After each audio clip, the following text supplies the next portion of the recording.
Bharatiya Janata party के राष्ट्रीय प्रवक्ता संबित पात्रा ने 5 जनवरी को पंजाब में प्रधानमंत्री नरेंद्र मोदी जी की सुरक्षा में सेंधमारी पर सोशल मीडिया पर वीडियो जारी कर दी विस्तृत जानकारी। सुरक्षा के साथ खिलवाड़ हुआ था और उस सुरक्षा के खिलवाड़ के लिए कोई जिम्मेदार था तो वो पंजाब की सरकार थी।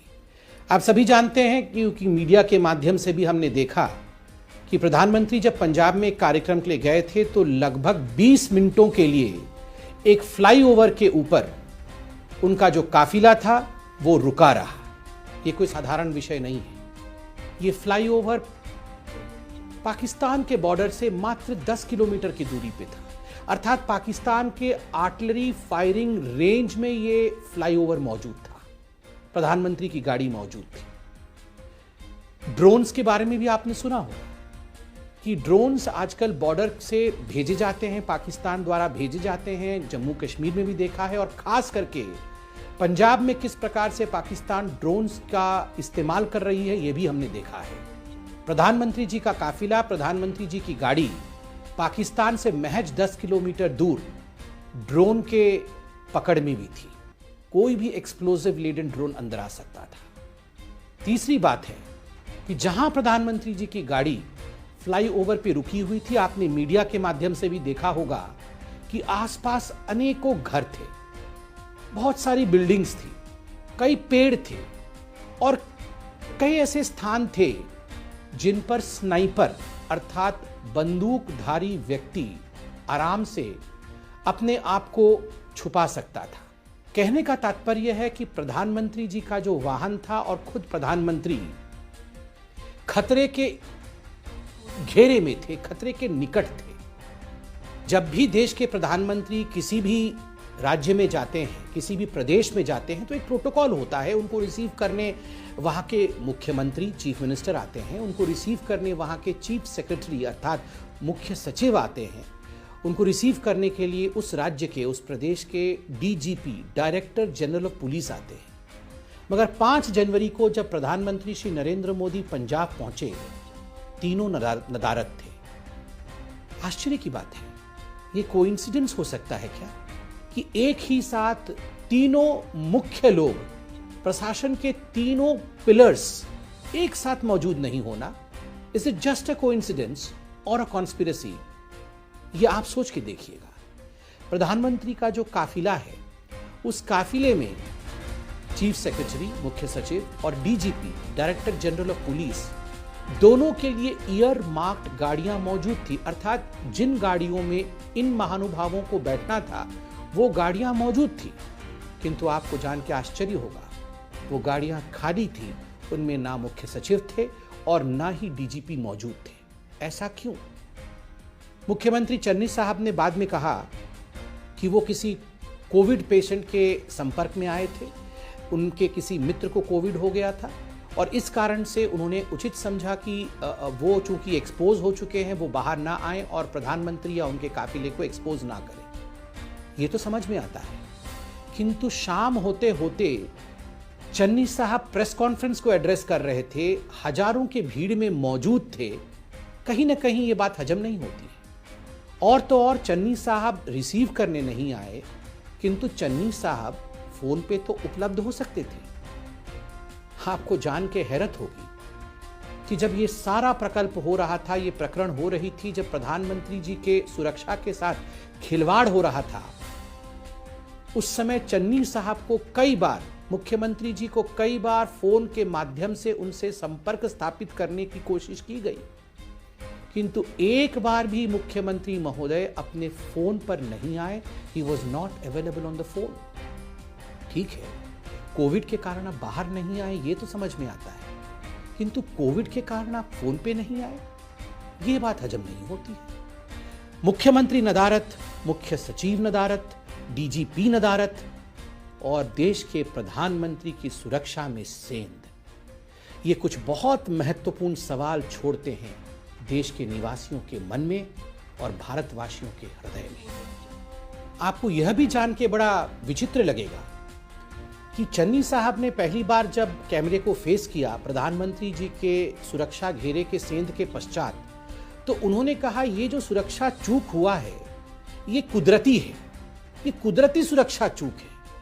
वैसे मुझे तो समझ में नहीं आ रहा है कुदरती सुरक्षा चूक क्या होता है, मगर आप सबने ध्यान से सुना होगा कि उन्होंने उस समय ये कन्फेस किया, चन्नी साहब ने माना कि सुरक्षा घेरे में कहीं ना कहीं चूक हुई है और उसका कारण कुदरती है, नेचुरल है। मगर आश्चर्य तब होता है जब कुछ घंटों के पश्चात चन्नी साहब यू टर्न करते हैं और वही मुख्यमंत्री जो कुदरती सुरक्षा चूक कह रहे थे, कहना आरंभ कर देते हैं कि कोई सुरक्षा चूक नहीं हुआ। दोनों बातें तो सच नहीं हो सकती। और तो और चन्नी साहब ने यह भी क्या कहा है, हमने मीडिया के माध्यम से देखा कि इस पूरे प्रकल्प का मैंने ब्रीफ बना करके प्रियंका वाड्रा जी को बताया है।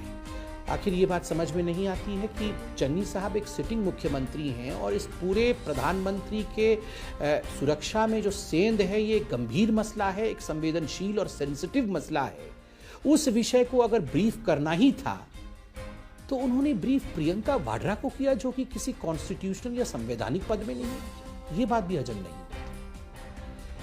आखिरकार एक सवाल उठता है कि जो प्रदर्शनकारी थे जिन्होंने 20 मिनटों तक, क्योंकि 20 मिनटों के पश्चात प्रधानमंत्री जी का काफिला वापस आता है, जिन्होंने 20 मिनटों तक प्रधानमंत्री जी के काफिले को फ्लाईओवर के ऊपर रोक के रखा, आखिरकार इन प्रदर्शनकारियों को कैसे मालूम पड़ा कि प्रधानमंत्री इस रूट में आने वाले हैं? जो प्रिसाइज रूट, जिसको अंग्रेजी में कहते हैं precise route, how did those protesters learn about the precise route of the prime minister?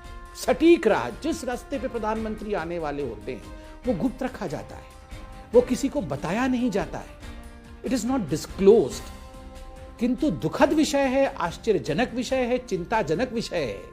आप सोच के देखिए, प्रधानमंत्री सटीक रूप से किस समय किस सड़क पर चल रहे हैं, ये प्रदर्शनकारियों को पहले से पता था, वह भी एक शॉर्ट टाइम पीरियड के अंदर, एक बहुत कम समय के अंदर ये खबर प्रदर्शनकारियों तक पहुंचती है और वो पूरी व्यवस्था के साथ सड़क पर उतर जाते हैं। ये कैसे हो सकता है? जबकि इस विषय में केवल डीजीपी को पता था, क्योंकि एसपीजी के डायरेक्टर और डीजीपी के बीच सघन चर्चा हुई थी फोन के माध्यम से, और ये निर्णय लिया गया था कि सड़क रूट से अब प्रधानमंत्री को जाना पड़ेगा, क्योंकि वेदर अच्छी नहीं है, मौसम ठीक नहीं है, तो सड़क के रूट से प्रधानमंत्री जाएंगे। यह विषय और किस सड़क के रूट से जाएंगे ये केवल डीजीपी को पता था। उसके बाद ये प्रोटेस्टर्स कैसे जान गए कि प्रधानमंत्री किस रूट से जाने वाले हैं, ये भी समझने वाली बात है। दूसरा प्रश्न उठता है जो आज आम जनता पूछ रही है कि आखिरकार ये जो पंजाब पुलिस ये जिस सेंध के लिए जिम्मेदार थी, सुरक्षा चूक के लिए जिम्मेदार थी, क्या उसकी एक मिली भगत है, कॉनाइवेंस है, या फिर ये एक केयरलेसनेस या लापरवाही है? कॉनाइवेंस और केयरलेसनेस, लापरवाही या जिम्मेदारी, मिली भगत क्या है? ये तो आप भी जान सकते होंगे कि आखिरकार ये एक बहुत गंभीर मसला है। और हमने भी टीवी के माध्यम से देखा कि ये जो पुलिस थी, ये प्रदर्शनकारियों के साथ चाय पी रही थी। ये मीडिया ने भी दिखाया, लोगों ने वीडियो बना के डाला है। कोई भी पुलिस जो प्रधानमंत्री के सुरक्षा में तैनात हो, वो प्रदर्शनकारियों के साथ चाय पी रही हो?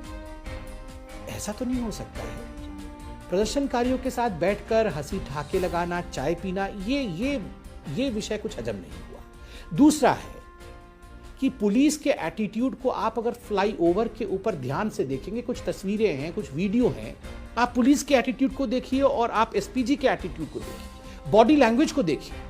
पुलिस बिल्कुल लचर रूप नजर आ रही है, लचर रूप से नजर आ रही है, बिल्कुल केयरलेस तरीके से मूव कर रही है। वो ना तो वहाँ जो जाम लगा हुआ है उसे हटाने की कोशिश कर रही है, ना उन गाड़ी वालों को हटने के लिए कह रही है जो प्रधानमंत्री के राह पे आए हुए हैं, ना ही उनको कोई दिशा का पता है, ना उनके पास कोई दिशा निर्देश है।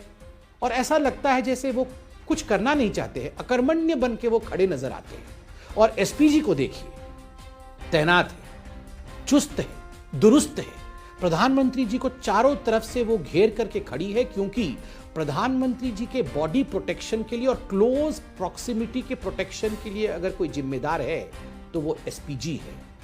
इसलिए एसपीजी के बॉडी लैंग्वेज और पुलिस के बॉडी लैंग्वेज में ये जो आकाश पाताल का फर्क है, यह भी दिखता है। इसलिए ये सवाल उठता है कि आखिर ऐसे कैसे हो सकता है कि पुलिस बिल्कुल लचर हो, प्रदर्शनकारियों के साथ चाय पी रही हो, पहले से प्रदर्शनकारी वहां पहुंचे हुए हैं। तो सवाल की मिलीभगत है पंजाब पुलिस और प्रशासन की, या ये पंजाब पुलिस और प्रशासन की लापरवाही है? इस सवाल का जवाब भी आज जनता ढूंढ रही है। चन्नी साहब का बार बार कहना, पहले तो वो कह रहे थे कि लैप्स हुआ है सिक्योरिटी में, उसके बाद जो यू टर्न हुआ कि किसी प्रकार से सिक्योरिटी लैप्स नहीं हुआ है, एक बात तो समझ में नहीं आता है। मुख्यमंत्री साहब, बड़े आदर के साथ हम पूछना चाहते हैं, अगर किसी प्रकार का सिक्योरिटी लैप्स नहीं हुआ, किसी प्रकार से कोई गलती नहीं हुई, तो आखिरकार जो एसएसपी फिरोजपुर के हैं उनको क्यों सस्पेंड किया गया, उनको क्यों निलंबित किया गया? एक प्रश्न सबके मन में उठ रहा है और ये हमें बहुत दुखी करता है, अंदर से कचोटता है। टीवी डिबेट्स में, प्रेस कॉन्फ्रेंसेस में कांग्रेस के जो बड़े नेता हैं और कांग्रेस के जो प्रवक्ता हैं, वो बार बार एक सवाल पूछ रहे हैं। जो हमारे पंजाब के प्रशासक हैं, पंजाब के सरकार के मंत्री हैं, वो भी ये सवाल पूछ रहे हैं कि आखिरकार प्रधानमंत्री का जो ये हेलीकॉप्टर है, वो तो ऑल वेदर हेलीकॉप्टर था, वो तो किसी भी वेदर में उड़ सकता है, तो प्रधानमंत्री जी ने रोड रूट क्यों चुना और वो हेलीकॉप्टर से क्यों नहीं आगे बढ़ गए कार्यक्रम स्थल की ओर? दुख इस बात का होता है कि हमने चंद हफ्तों पहले हमारे देश के वीर सैनिकों को खोया है। हमारे देश ने अपने प्रथम सीडीएस आदरणीय बिपिन रावत जी को खोया है। ऐसे ही एक हेलीकॉप्टर दुर्घटना में, जब मौसम खराब था, जब जोखिमों को उठाते हुए हमारे वीर जवान उसी हेलीकॉप्टर में उड़ गए, तो हमने उसका नतीजा देखा है। आखिर ये कांग्रेस सवाल क्यों पूछ रही है कि ऑल वेदर हेलीकॉप्टर है और प्रधानमंत्री को हेलीकॉप्टर में ही जाना चाहिए था? इसके पीछे का मंसूबा क्या है, इसका उत्तर भी कांग्रेस को देना चाहिए। कई लोग ये भी कह रहे हैं, कांग्रेस के नेता और खास करके जो नरेंद्र मोदी जी के प्रति और हिंदुस्तान के प्रति नफरत रखते हैं, कि बस 20 ही मिनट तो था, 20 मिनट के लिए प्रधानमंत्री क्या एक जाम में नहीं फंस सकते हैं? 20 मिनट में क्या हो जाएगा? 2 मिनट, केवल 2 मिनट चाहिए होता है अनहोनी को घटित होने के लिए। किसी ड्रोन को आने के लिए, किसी आर्टिलरी को आने के लिए, किसी स्नाइपर के लिए 2 मिनट काफी होता है। हिंदुस्तान ने अपने प्रधानमंत्रियों को खोया है, सुरक्षा चूक के कारण अपने प्रधानमंत्रियों को खोया है। ये एक बेफिक्री से, केयरलेसनेस से भरा हुआ सवाल है कि 20 मिनट में क्या हो जाएगा। एक और बात कही जाती है, कांग्रेस के नेता प्रवक्ता ये भी कह रहे हैं कुछ हुआ तो नहीं। मुख्यमंत्री तक ये कह रहे हैं किसी ने पत्थर तो नहीं मारा, किसी ने गोली तो नहीं चलाई, किसी ने बम तो नहीं फोड़ा, कुछ हुआ तो नहीं। अरे कुछ हो जाता तभी ये देश डिस्कशन करता क्या? ये महादेव की कृपा है, ये 135 करोड़ जनता का आशीर्वाद है कि 20 मिनटों तक सुरक्षा चूक के बावजूद प्रधानमंत्री बिना किसी खरोंच के वहां से निकल कर आ गए। इसका अर्थ ये नहीं है कि कुछ होने के पश्चात ही हम डिबेट और डिस्कशन करें। किस प्रकार से भविष्य में इस प्रकार की अनहोनी ना हो, इसलिए एक जिम्मेदार देश समय रहते इन सब विषयों पर चर्चा करता है। आज ऐसे ही नहीं हो रहा है। कई नेता जो भारतीय जनता पार्टी के नहीं हैं, कई पूर्व डीजीपी, बड़े पुलिस अधिकारी, कई प्रशासनिक अधिकारी जो बीजेपी से कोई वास्ता नहीं रखते, हमारे आइडियोलॉजी के नहीं है, उन लोगों ने राष्ट्रपति महोदय तक को चिट्ठी लिखा है।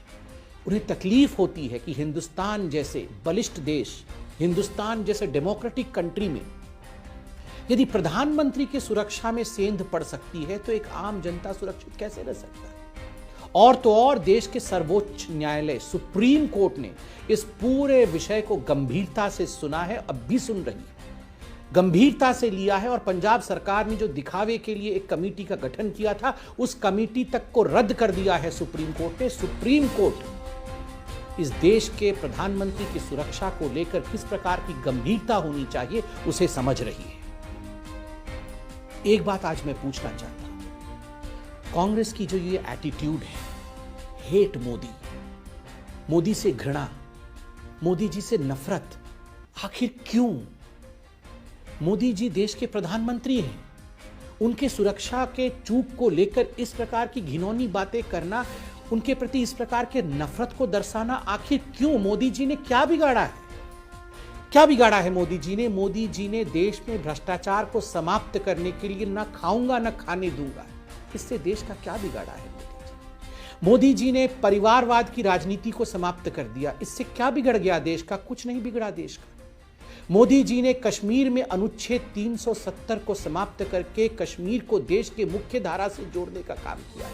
महिलाओं को उनका अधिकार दिलाया, दलितों को उनका अधिकार दिलाया। क्या उसके कारण आप मोदी जी से नफरत करेंगे? मोदी जी ने अयोध्या में और काशी में हमारी आस्था को संवैधानिक रूप से स्थापित किया है।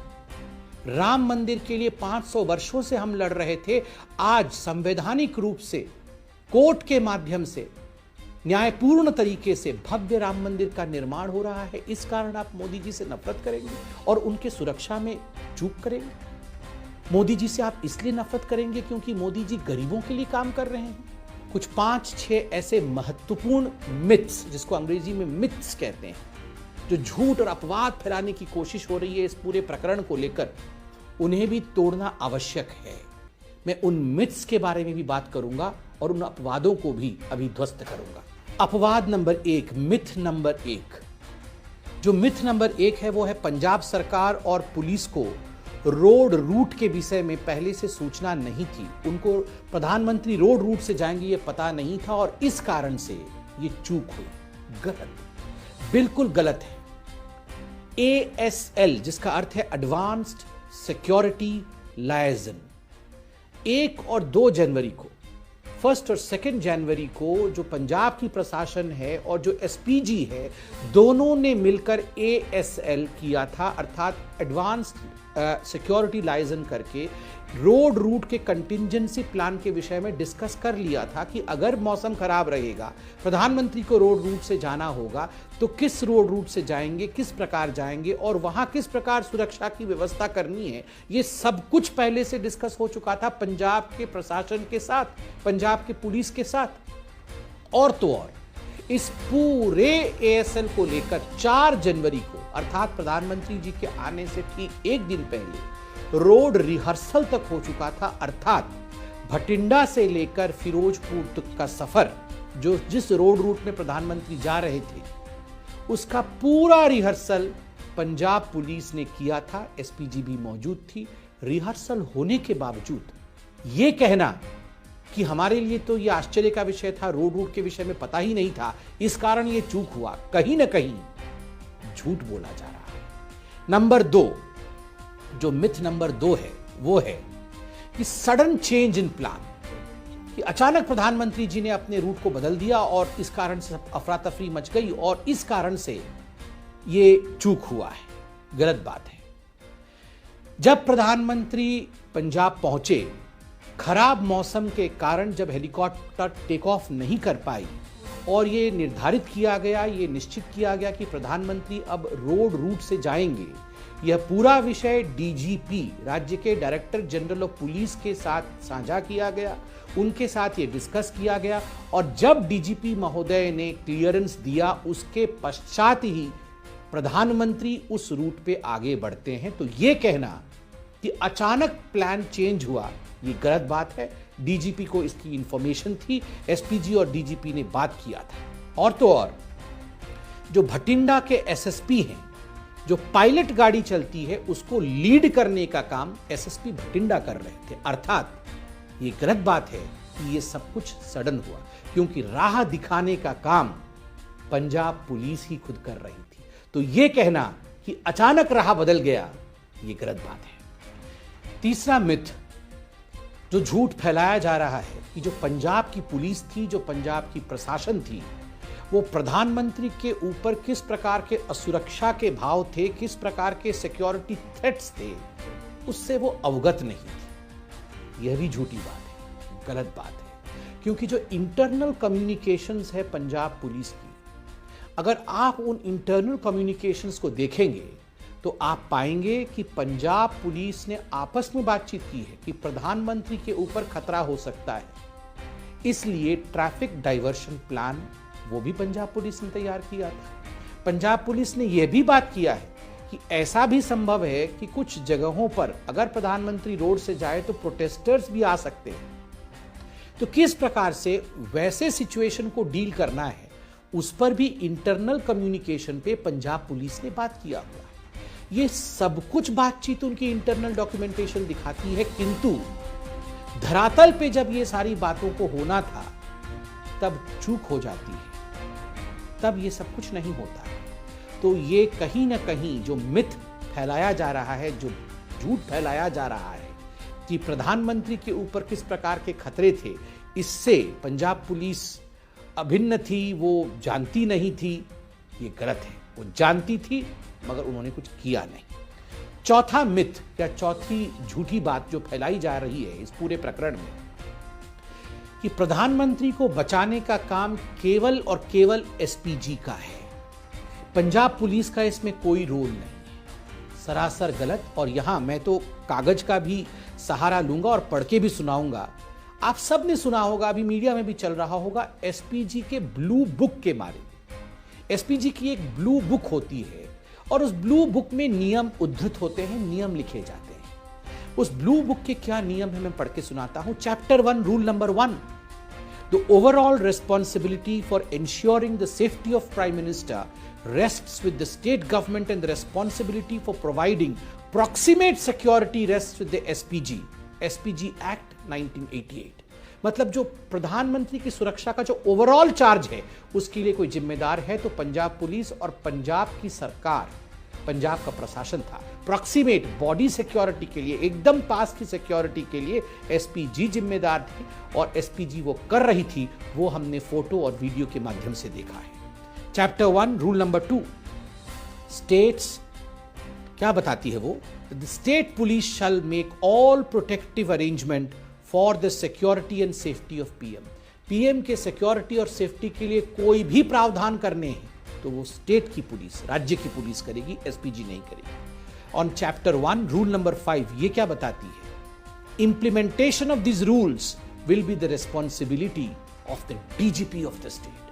जो डायरेक्टर जनरल ऑफ पुलिस हैं उनकी ये जिम्मेदारी है कि ये जो रूल्स हैं उनको ग्राउंड पे लागू कराएं और अपनी पुलिस से लागू कराएं। ये जिम्मेदारी डीजीपी की है। पुलिस भी चूकी, डीजीपी भी चुके और इसी के कारण से प्रधानमंत्री जी के सुरक्षा में सेंध हुआ है। जो अंतिम मिथ है, द फिफ्थ मिथ, जो पांचवा झूठी बात यहां फैलाई गई है वो है कि पंजाब पुलिस ने अच्छा काम किया है और पंजाब पुलिस ने प्रधानमंत्री जी की सुरक्षा का पूरा ध्यान रखा है। सरासर गलत। आपको जान के आश्चर्य होगा कि अगर, बाकी तो मैंने पूरा समझाया है, केवल कंट्रोल रूम, पंजाब पुलिस का जो कंट्रोल रूम है वो कंट्रोल रूम ही केवल फोन करके जो पायलट गाड़ी थी उसको बता देती कि फलाने फ्लाईओवर के ऊपर प्रदर्शनकारी और जाम मौजूद है, प्रधानमंत्री जी के रूट को डाइवर्ट कर दिया जाए, यहां नहीं आने दिया जाए, तो प्रधानमंत्री जी की गाड़ी उस फ्लाईओवर के ऊपर 20 मिनटों तक नहीं फंसी होती और वो एक खतरनाक स्थल पर जाके नहीं पहुंचते जहां कुछ भी हो सकता था। मगर कंट्रोल रूम भी चूक गई। और तो और पुलिस जिस प्रकार की अकर्मण्यता में दिखी, इनएक्टिव पुलिस, चाय पी, प्रदर्शनकारियों के साथ चाय पीती हुई पुलिस, बॉडी लैंग्वेज देखिए पुलिस की। पुलिस कहीं तैनात ही नजर नहीं आ रही थी प्रधानमंत्री के आसपास। जबकि आप सोचिए, आप और हम अगर पुलिस में होते और हमारे देश के प्रधानमंत्री कहीं अचानक इस प्रकार सड़क के बीचों बीच फंस गए होते तो स्वाभाविक प्रक्रिया होती है दौड़ करके घेर लेना चारों तरफ से, ताकि हमारे देश के प्रधान के ऊपर, प्रधान सेवक के ऊपर किसी प्रकार का कोई खतरा न मंडराए।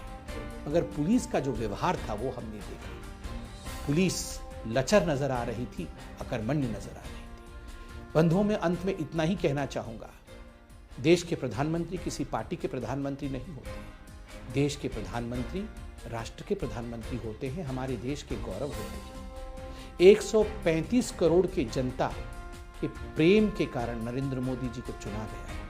अगर हम अपने देश के प्रधानमंत्री की सुरक्षा के प्रति, उनके वेलबींग के प्रति, कानून के प्रति, नियमों के प्रति अवगत नहीं रहेंगे, उनके सुरक्षा के साथ खिलवाड़ करेंगे, तो इस देश में एक आम जनता भी सुरक्षित नहीं है। कुछ विषय राजनीति से ऊपर होते हैं और कुछ विषय राष्ट्र नीति के होते हैं।